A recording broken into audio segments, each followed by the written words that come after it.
Welcome to Guide Guru. We hope this video helps. You begin by confirming compatibility. Smart bulb or smart switch in your router on 4 GHz. Once done, open the manufacturer app and sign in. You need that account linked.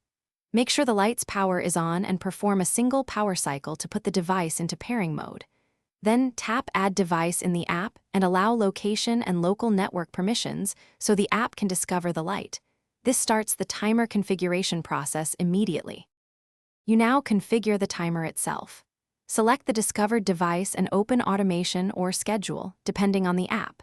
Choose a start time and set repeat days. If you want gradual changes, pick a brightness level or scene for that time.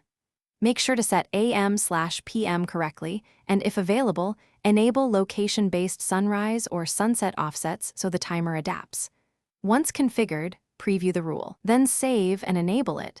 This ties the schedule to the device and activates automatic control. Finish by testing the schedule right away. Use any manual run or test option in the app or temporarily set a near-future time to confirm operation. If the light doesn't follow the timer, make sure firmware and app are up to date and the device remains online in the app. If problems persist, reset the device to factory, repair it, and recreate the schedule. And if needed, check your router firewall or hub cloud connection, because connectivity issues are the most common cause of schedule failures. Thanks for watching.